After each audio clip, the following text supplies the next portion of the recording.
Ticket ಘೋಷಣೆಯಾಗ್ತಾ ಇದ್ದಂತೆ ಪಕ್ಷಗಳಲ್ಲಿ ಬಂಡಾಯ ಸಹಜ. ಅದರಲ್ಲೂ ಬಿಜೆಪಿ ಪಾಳ್ಯದಲ್ಲಿ ದಾವಣಗೆರೆಯಲ್ಲಿ ಬಂಡಾಯ ಬಹಳ ದೊಡ್ಡ ಮಟ್ಟದಲ್ಲಿ ಕಂಡು ಬರ್ತಾ ಇತ್ತು. ಹೀಗಾಗಿ ಬಂಡಾಯ ನಾಯಕರ ಜೊತೆ ಒಂದು ಸಂಧಾನವನ್ನ ನಡೆಸಿದ್ರು ಯಡಿಯೂರಪ್ಪ. ಅದು ಸಕ್ಸಸ್ ಆಗಿದೆ. ಯಡಿಯೂರಪ್ಪ ನೇತೃತ್ವದಲ್ಲಿ ನಡೆದಂತಹ ಸಭೆಯಲ್ಲಿ ಸಂಧಾನ ನಡೆಯಿತು. ಗಾಯತ್ರಿ ಸಿದ್ದೇಶ್ವರ್ ಗೆಲುವಿಗೆ ಒಗ್ಗಟ್ಟಾಗಿ ಶ್ರಮಿಸುವುದಕ್ಕೆ ನಿರ್ಧಾರ ಮಾಡಿದ್ದಾರೆ. ಎಲ್ಲರೂ ಯಾವುದೇ ಷರತ್ತಿಲ್ಲದೆ ಸಂಧಾನ ಸಕ್ಸಸ್ ಅಂದಿದ್ದಾರೆ ಬಿಎಸ್ವೈ. ರವೀಂದ್ರನಾಥ್ ನೇತೃತ್ವದಲ್ಲಿ ದಾವಣಗೆರೆಯ ಚುನಾವಣೆ ನಡೆಯುತ್ತೆ ಅಂತ ಸಂಧಾನ ಸಭೆಯ ಬಳಿಕ ಯಡಿಯೂರಪ್ಪ ಹೇಳಿಕೆಯನ್ನು ಕೊಟ್ಟಿದ್ದಾರೆ. ಖುದ್ದು ತಾವೇ ಬಂಡಾಯ ಶಮನಕ್ಕೆ ಎಂಟ್ರಿ ಕೊಟ್ಟರು. ರಾಧಾಮೋಹನ್ ಅಗರ್ವಾಲ್ ಜೊತೆಗೆ ಯಡಿಯೂರಪ್ಪ ಈ ಸಂಧಾನವನ್ನ ನಡೆಸಿದ್ರು. ಪ್ರಹ್ಲಾದ್ ಜೋಶಿ, ಮುರುಗೇಶ್ ನಿರಾಣಿ, ಲಿಂಗಣ್ಣ ಕೂಡ ಭಾಗಿಯಾಗಿದ್ರು. ಎಲ್ಲ ನಾಯಕರುಗಳು ಕೂಡ ಭಾಗಿಯಾಗಿ ಸಂಧಾನ ಸಭೆಯನ್ನು ನಡೆಸಿ ಒಂದು ಹಂತಕ್ಕೆ ಯಶಸ್ವಿಗೊಳಿಸಿದ್ದಾರೆ. ದೊಡ್ಡ ಅಂತರದಲ್ಲಿ ಈ ಲೋಕಸಭಾ ಚುನಾವಣೆ ಗೆಲ್ತೇವೆ. ಆ ಬಗ್ಗೆ ಯಾವುದೇ ಸಂಶಯ ಇಟ್ಕೊಳ್ಬೇಡಿ. ಆ ದಿಕ್ಕಿನಲ್ಲಿ ಎಲ್ಲ ರೀತಿಯ ಚರ್ಚೆಯಾಗಿ ಒಟ್ಟಾಗಿ ಒಂದಾಗಿ ನಾವು ಮುಂದೆ ಹೋಗ್ತಾ ಇದ್ದೇವೆ. ಇನ್ನು ಯಾವುದೇ ಒಡಕು ಮಾತಿಗೆ ಅವಕಾಶ ಇಲ್ಲ. ದಯಮಾಡಿ ಮಾಧ್ಯಮದ ಸ್ನೇಹಿತರು ಸಹಕರಿಸಿ. We are going to win with absolute majority in the Davanagere constituency. All is well. There is no problem at all. And we have discussed in detail about all the other things. ಯಾವುದೇ ಷರತ್ತು ಯಾರ್ದು ಇಲ್ಲ. ಸರ್ವಾನುಮತದಿಂದ ಈಗಿರುವಂತಹ ನಮ್ಮ ಅಭ್ಯರ್ಥಿನ ಗೆಲ್ಲಿಸಬೇಕು ಅಂತ ತೀರ್ಮಾನ ಆಯಿತು. ರವೀಂದ್ರನಾಥ್ ಅವರ ಒಂದು ನೇತೃತ್ವದಲ್ಲಿ ಚುನಾವಣೆ ನಡೆಯುತ್ತೆ. ಧನ್ಯವಾದ.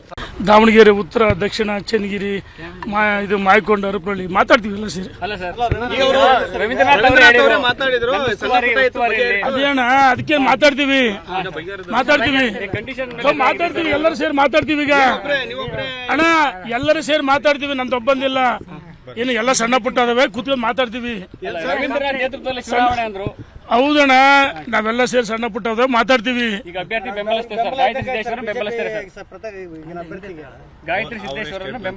ಬಿಜೆಪಿ ಬೆಂಬಲಿಸೋದು ನಾವು ದಾವಣಗೆರೆ ಉತ್ತರ. ಎಸ್, ಇದು ದಾವಣಗೆರೆ ವಿಚಾರ.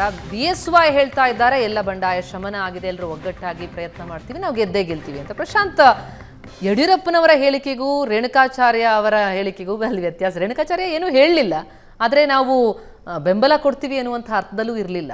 ಮೇಲ್ನೋಟಕ್ಕೆ ಕಂಡು ಬರೋಂಗೆ ಶಮನ ಆಗಿದೆ ಅಂತ ಅನ್ಸುತ್ತಾ? ದಾವಣಗೆರೆ ಚಿತ್ರಣ ಹೇಗಿದೆ ಅಂತ ನೋಡಿ. ಒಂದು ಫೋಟೋ ಅಪರ್ಚುನಿಟಿ ಕೊಡ್ತಕ್ಕಂಥ ಪ್ರಯತ್ನವನ್ನಂತರೂ ಯಡಿಯೂರಪ್ಪನವರು ಮತ್ತು ಬಿ ಜೆ ಪಿಯ ರಾಜ್ಯ ಉಸ್ತುವಾರಿ ರಾಧಾಮೋಹನ್ ದಾಸ್ ಅಗರ್ವಾಲ್ ಮಾಡಿದ್ದಾರೆ.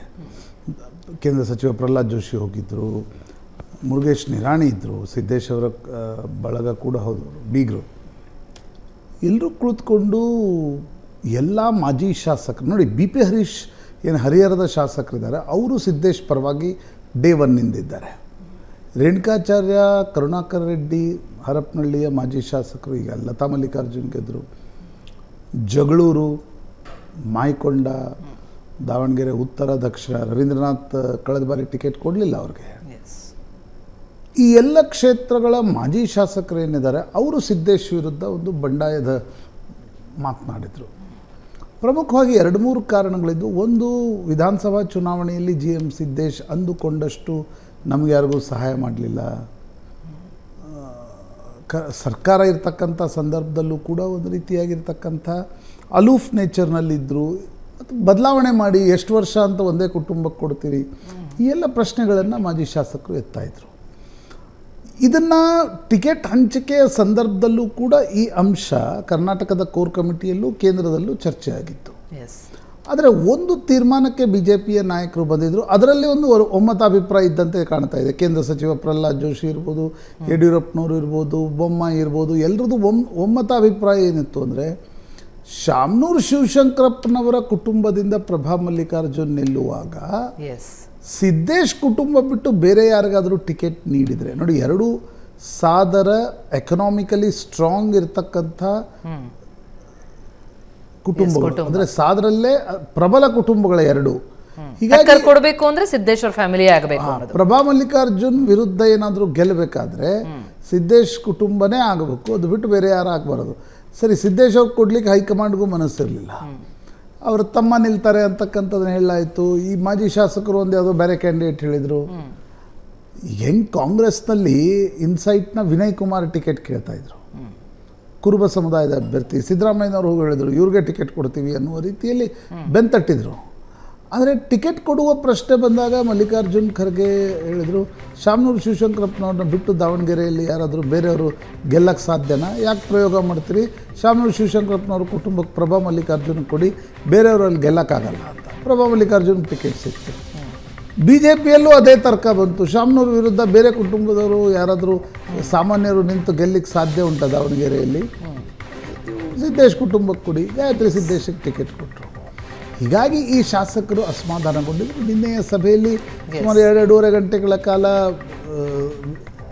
ರಾಧಾಮೋಹನ್ ಅಗ್ರವಾಲ್ ಮತ್ತು ಯಡಿಯೂರಪ್ಪನವರ ಎದುರುಗಡೆನೇ ಅನೇಕ ವಿಷಯಗಳ ಚರ್ಚೆ ನಡೆದಿದೆ ಅಂತಕ್ಕಂಥದ್ದು ನಾನು ಕೇಳ್ಪಟ್ಟೆ.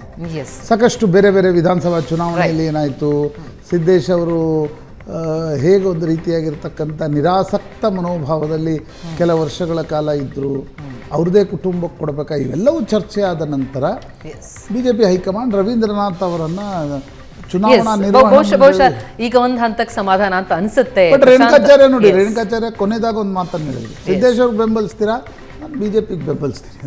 ಓಕೆ, ಒನ್ ಅಂಡ್ ಸೇಮ್, ಆದ್ರೆ ನರೇಶನ್ ಬೇರೆ ಇದೆ ಅಂತ ಪೂರ್ತಿ ಸಮಾಧಾನಗೊಂಡಿಲ್ಲ ಅನ್ನುವಂಥ ಸಂದೇಶ. ಎಸ್, ಇದೊಂದು ಕ್ವಿಕ್ ಬ್ರೇಕ್ನ ಸಮಯ ಆಗ್ತಾ ಇದೆ. ಬ್ರೇಕ್ ಆದಮೇಲೆ ಇವಿಷ್ಟು ರಾಜ್ಯದ ವಿಚಾರಗಳಾದ್ರೆ ಏನಾಗ್ತಾ ಇದೆ ಪರ ರಾಜ್ಯಗಳಲ್ಲಿ, ರಾಜಕೀಯ ಬೆಳವಣಿಗೆಗಳು, ಮೈತ್ರಿ ವಿಚಾರಕ್ಕೆ ಸಂಬಂಧಪಟ್ಟಂತೆ ಒಡಕುಗಳು ಮೂಡಿದೆ ಬಿಜೆಪಿ ಪಾಳ್ಯದಲ್ಲಿ.